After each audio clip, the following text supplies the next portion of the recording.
હું છું અર્પિતા પટેલ. આપ જોઈ રહ્યા છો પબ્લિક ઇન્ડિયા ન્યૂઝ ગુજરાતી. સમાચાર મળી રહ્યા છે દાહોદ જિલ્લા. દાહોદ ફતેપુરા તાલુકાના મોટી રેલ પૂર્વે ગામમાં ભ્રષ્ટાચાર મુદ્દે વિવાદ ગરમાયો. અધિકારીઓની ભૂમિકા સામે સવાલો. પત્રકારને ધમકીનો ઓડિયો વાયરલ. અરે ફોન કેમ કાપે? લે આવ હેન્ડ ફોન કેમ કાપે? આવ હેન્ડ રોડે હું અરે આવ આવી ગયો ફોન કાપે કેમ? તારા આવે, ટકા રોડે આવો, આવો, ફેસબુક પર તો આવી જાય.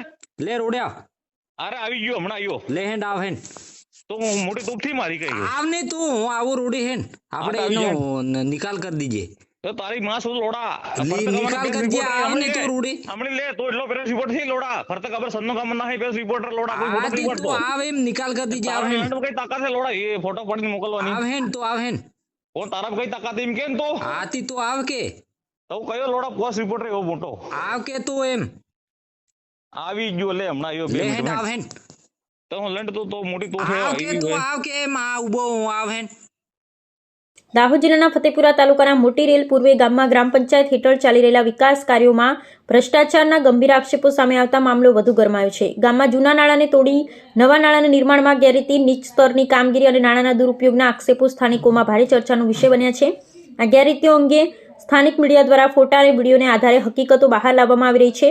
આ વચ્ચે મામલો વધુ ગંભીર બન્યો છે કારણ કે સરપંચ શ્રીના પતિ દ્વારા પત્રકાર કલ્પેશભાઈ ડામોરને ધમકી આપવામાં આવી હોવાનો ઓડિયો વાયરલ થયો છે. ઓડિયોમાં ભ્રષ્ટાચારના પુરાવો દબાવવા દબાણ કરાયું હોવાના આક્ષેપો સામે આવ્યા છે, જે લોકશાહી અને પત્રકારિતાની સ્વતંત્રતા માટે ચિંતાજનક પરિસ્થિતિ ઊભી કરે છે. આ સમગ્ર મામલે હવે ગ્રામ પંચાયતના સરપંચ, તલાટી કમ મંત્રી તેમજ સંબંધિત ટેકનિકલ અધિકારીઓની ભૂમિકા સામે ગંભીર સવાલો ઊભા થઈ રહ્યા છે.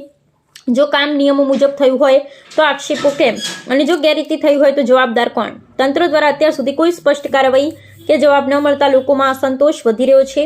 એક તરફ સરકાર વિકસિત ભારત, વિકસિત ગુજરાતના નારા સાથે વિકાસની વાતો કરે છે, ત્યારે તળિયાના સ્તરે આવી ગેરરીતિઓ સામે આવી અને પત્રકારોને ધમકી આપવામાં આવી અત્યંત ગંભીર બાબત છે. શું અધિકારીઓ આ મામલે મૌન સહમતિ આપી રહ્યા છે? શું દોષિતોને બચાવવાનો પ્રયત્ન થઈ રહ્યો છે? આવા અનેક પ્રશ્નો જનતા વચ્ચે ઉઠી રહ્યા છે. સ્થાનિક લોકોમાં રોષની લાગણી જોવા મળી રહી છે અને નિષ્પક્ષ તપાસ સાથે દોષિતો સામે કડક કાર્યવાહી કરવાની માંગ ઉઠી છે.